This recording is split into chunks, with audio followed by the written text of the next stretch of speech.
Господи, Исусе Христе, Сине Божи, помилуй ме грешного.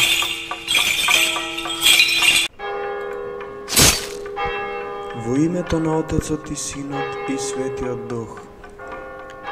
Денешната великопостна недела е посветена на споменот на оние атонски подвижници кои продлабочувајќи се во молитвата го стекнале дарот на внатрешното просветлување. Еден од најголемите сведоци на овој подвиг бил светиот Григорий Палама, архиепископ Солунски, кој не само што поседувал извонредни духовни сили и доблести, туку бил и богослов, просветлен човек. Затоа атонските духовни практики, поврзани со стекнувањето на Светиот Дух преку личноста на Свети Григорий, влегоа во преданието на црквата како возвишен образ на човекот кој, живеејќи според Божиот закон и стремејќи се кон спасението, достигнува до духовно совршенство.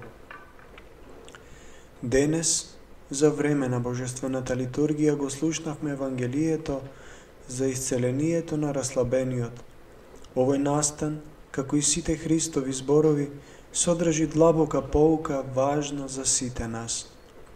Евангелието ни раскажува како роднините на раслабениот човек посакале Спасителот да го излекува, но не можеле да влезат во домот поради големата толпа.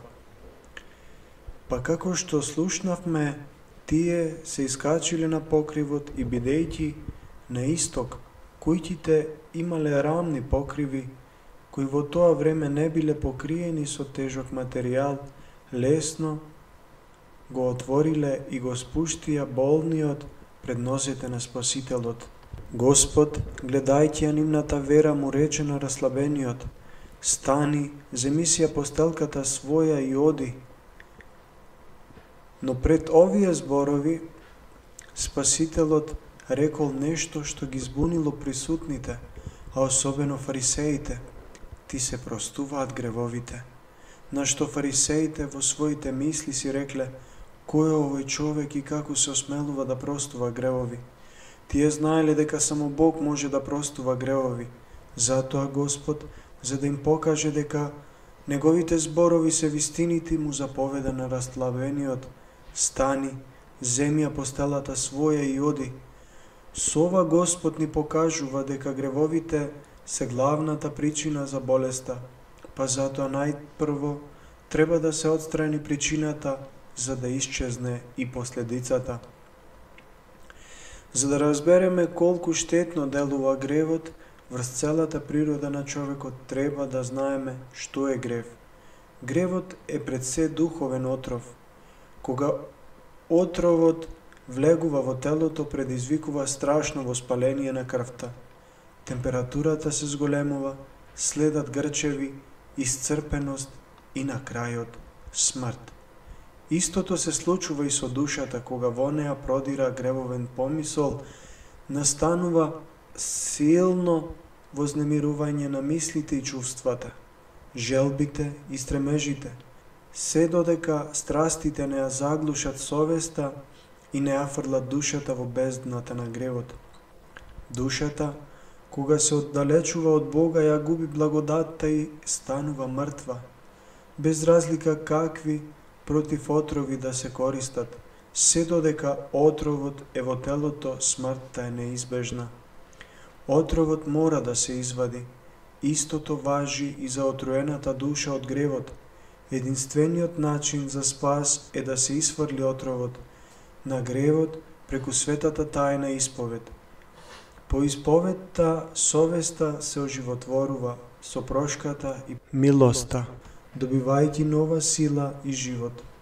Душата, осветена со Духот Свети, повторно станува способна за живот достоен пред Бога. Овој дар на прошка продолжува да дејствува во Светата Црква.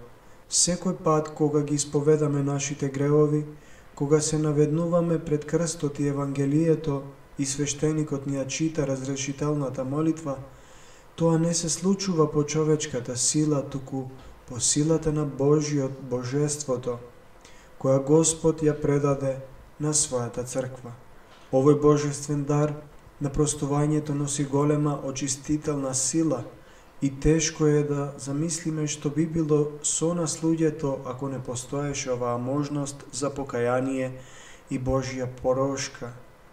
Во текот на Великиот пост особено треба да размислуваме за својот духовен живот, да ги следиме своите мисли, зборови и постапки и не само да ги следиме, туку и да ги запомниме своите гревовни дела, па потоа да се покаеме за нив и да го добиеме овој голем дар што Господ и го остави на црквата, дарот на простувањето и ослободувањето од гревовите. Секој човек, верник или неверник, кој има совест, знае кога направил нешто погрешно, кога излажал, украл, навредил некого, а да не зборуваме за потешки престапи. Дури и криминалците знаат дека сториле злосторство и што се случува потоа. Во световниот поредок тие се казнети и затворени за да ја разберат својата грешка и да се покаат. Ние можеби не правиме дела што заслужуваат световна казна, но тоа не значи дека не грешиме против Божиот закон. Гревовите се натрупуваат во нашата душа како огромен товар што ни пречи да се издигнеме над секојдневноста и да стапиме во заедништво со Бога. Но во црквата постои начин за ослободување од оваа тежина, покајанието. Не само она што се случува на исповед во храмот, туку и она што и претходи на исповедта, осознавањето на своите гревови и својата неправда. Ова е најважно, зашто мнозинството луѓе сметаат дека не се виновни за ништо. Ако не постои кајање и самопреглед, се изгледа како да е во ред. Но кога исповедаме пред крстот и Евангелието, ние се сеќаваме на своите гревови, барем на оние што не мачат, и принесуваме покаяние. Со истиот тој дар, што Господ и го даде на својата црква, што толку јасно го изрази во зборовите што го исцелија раслабениот. Ти се простуваат гревовите и ние добиваме прошка од Господа. Великиот пост е време на покаяние и молитва. И нека ни помогне Господ во овие денови повеќе да се посветиме на сопствениот внатрешен живот. Нека ни помогне да ги видиме своите гревови, да ја почувствуваме неопходноста да се ослободиме од нив преку единствениот можен начин принесувањето покаяние пред Бога. Светата тајна исповед, која со Божјата милост реално не ослободува од гревот и од вината за сторениот грев. Нека ни помогне Господ на вистина да го посветиме времето на светата 40-ница на покаяние и молитва. Амин. Господи Исусе Христе, Сине Божи, помилуј ме грешного.